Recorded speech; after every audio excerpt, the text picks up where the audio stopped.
Olá, tudo bem? Estou de volta para mais uma aula. Sou a professora Deli e a nossa aula são variações linguísticas.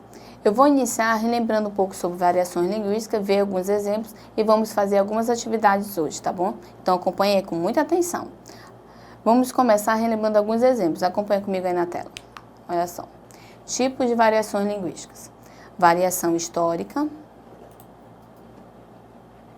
variação geográfica, variação social e variação situacional, ok?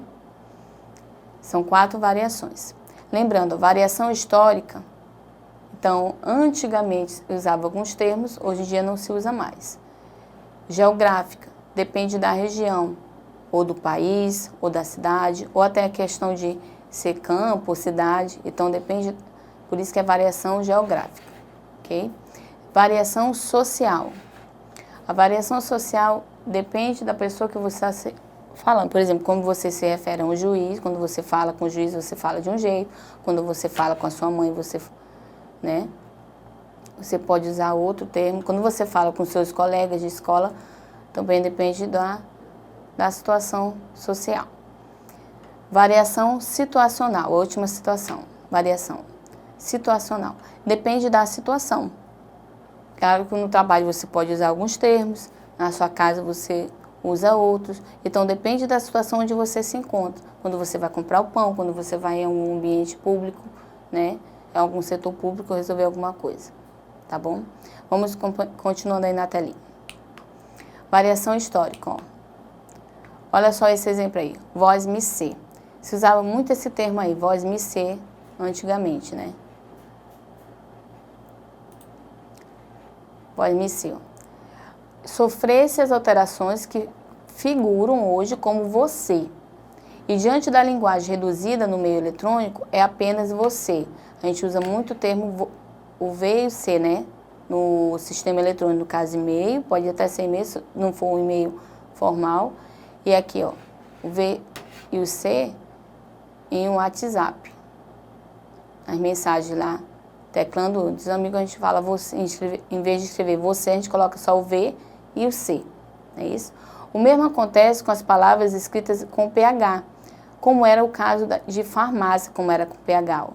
E agora é farmácia, só com F, tá? Então esses termos foram mudados conforme variação histórica, mudado com o tempo, tá? Vamos ver outro exemplo aí. Variação geográfica, olha só, vamos relembrar. Olha a tangerina, uma região pode ser tangerina, e outro fala, olha a bergamota, se referindo à mesma fruta. E olha a mexerica, vocês viram aí na tirinha? Tem esses 3 termos aí, tá? Porque depende da região, do local, da cidade ou do país.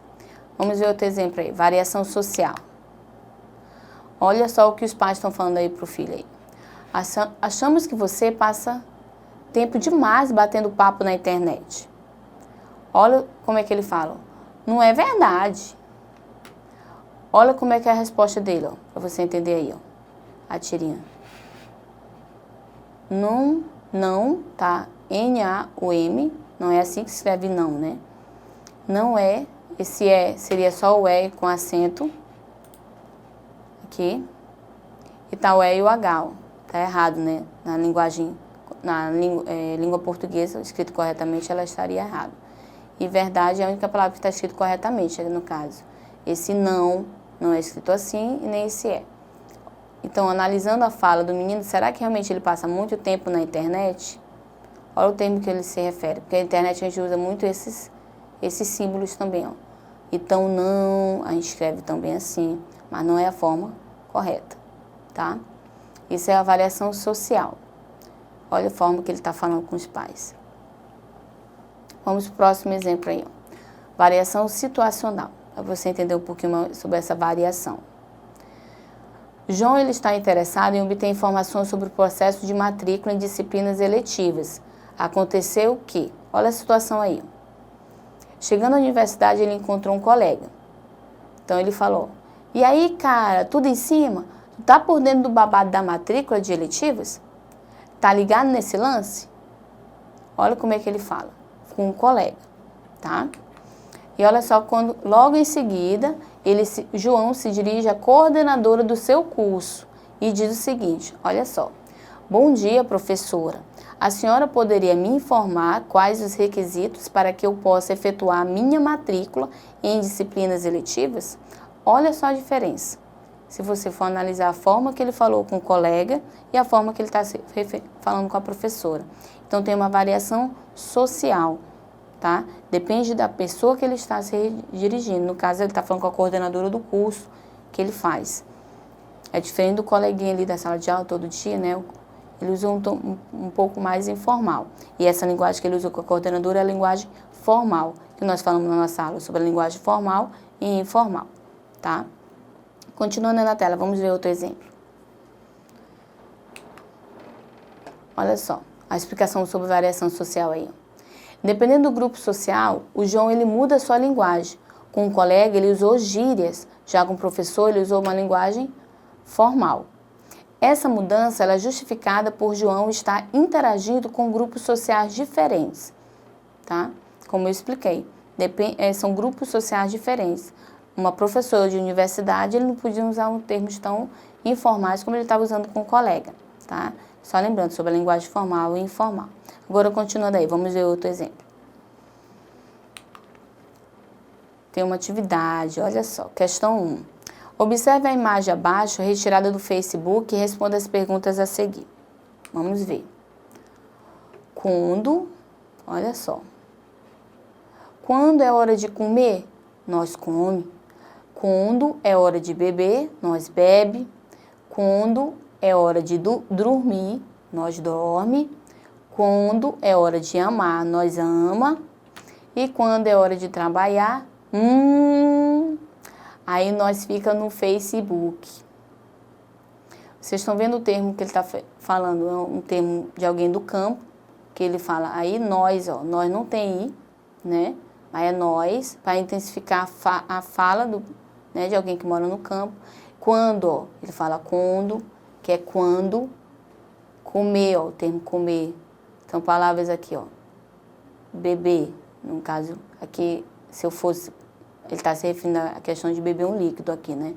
Mas se eu for analisar essa palavra como está escrito aqui, que eu estou mostrando, ela está se referindo ao bebê. Aquela pessoa, uma fase, né, de um bebezinho, uma criancinha. Está escrito errado, teria que ser com R. Então, é só para intensificar a forma que a pessoa do campo fala, tá? Então, analisando essa imagem aí, retirada do Facebook, vamos lá para a pergunta. Que variedade linguística o personagem da imagem anterior usou para se expressar? Ele usou uma linguagem culta ou coloquial? Vamos lá. Uma linguagem coloquial. Uma linguagem lá do dia a dia, né? Ou uma linguagem informal, como a gente falou na aula. Questão B. Observando bem a imagem, diga pelo menos 2 motivos que contribuem para que o personagem fale dessa forma. Se a gente for analisar a imagem, então quais são os 2 fatores? Fator regional, como eu falei, e fator escolar, por exemplo. Então, olha só, fator regional, se referindo a onde ele mora, uma pessoa do campo, né? A forma que ele está habituado a falar com pessoas do campo, do cotidiano dele. E fator escolar também, tá? Por isso que é importante, não só a questão da região onde a gente mora, porque a gente costuma falar conforme as pessoas com quem a gente socializa, a gente é acostumado a conviver. A gente pega hábitos da fala ali, no dia a dia. Tanto elas quanto pega da gente também. Habituado a gente falar toda hora, ele pega manias, né? Quando a gente fala manias da fala no nosso dia a dia. E o fator escolar, a importância de você estudar e conhecer como é que se escreve e realmente pronuncia determinada palavra, tá bom? Por isso que tem esses 2 fatores aí. Continuando aí na atividade, vamos lá.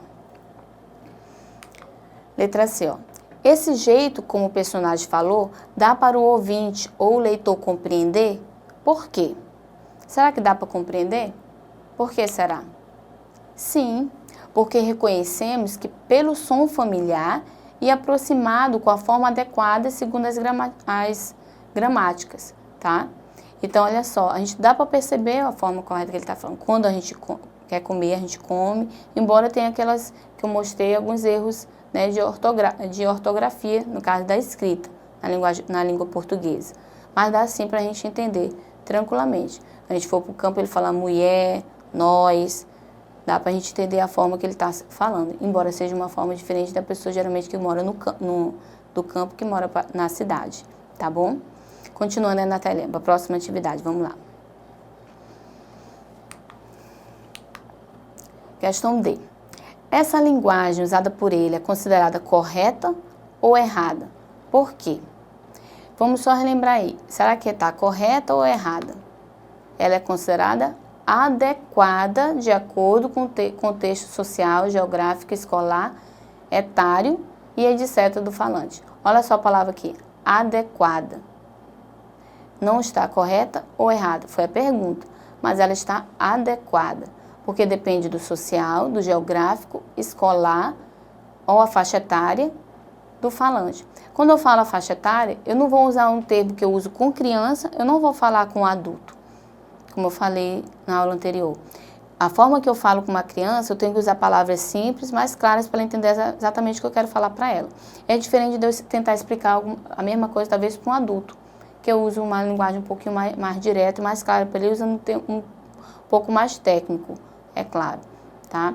Então, depende, como ele falou aí na resposta, é uma linguagem adequada. Não é questão de estar certo ou errado, porque se eu for analisar a escrita, vai estar errado. A escrita, né, ortográfica do português em si. Mas também, ela está errada porque ele falou errado? Não, porque depende da região. Então, não pode dizer nem que está certo nem que está errado, mas ela está adequada. Então, não posso ter nenhum preconceito linguístico se referindo ao termo que a gente falou na aula, tá bom? Vamos para a próxima atividade aí, acompanhando. Olha só, letra E. Que efeito de sentido o sinal de pontuação reticência atribui ao texto? Tinha um sinal de reticência lá no finalzinho, ó. Indica um pensamento incompleto. A ideia continua lá, né? No finalzinho da imagem que apareceu lá. A mensagem continua, ok? Quando ele fala. Então, continuando, vamos lá. Atividade para casa. O que será que você vai fazer para cá para você praticar essa variação linguística? É claro, você é habituado lá, você tem uma linguagem com seus familiares, talvez na escola você use uma linguagem lá com seus colegas, mas quando você vai falar com a professora, você já usa um termo mais formal, né? Mais respeitoso, eu posso dizer assim. Senhora, senhora, né? Vai fazer aquilo, usa termos mais formais. Então, o que você vai fazer agora? Você vai criar um diálogo. Aí no seu caderno você pode criar um diálogo e escolhe os personagens. Você pode escolher falar com a sua mãe, ou falar com uma professora, ou até mesmo com um juiz. Por que não? Então, quando você escolher um personagem, você vai colocar um diálogo. Você vai criar um diálogo. Você pode escolher usar as duas linguagens como nós falamos na aula. Uma linguagem formal ou informal. É claro, se você for falar com o juiz, você vai analisar. Você vai usar uma linguagem formal ou informal? Por ser um juiz, você vai ter que usar uma linguagem formal. Afinal, você está falando com um juiz, não é com o seu coleguinha lá do dia a dia, tá? Mas se o personagem que você escolher for um coleguinha do dia a dia, é uma linguagem mais informal. Aí você cria um diálogo onde você faz algumas perguntas e ele responde. E você vai poder praticar essas variações linguísticas, tá bom? Principalmente nas suas conversações no seu dia a dia. Eu espero que você tenha gostado da aula. Nós terminamos por aqui. Mas não esqueça de acessar a plataforma Eduque, para você ter acesso a essa aula e muitas outras, tá bom? Para você aprender cada vez mais. Te aguardo na próxima aula. Tchau, tchau.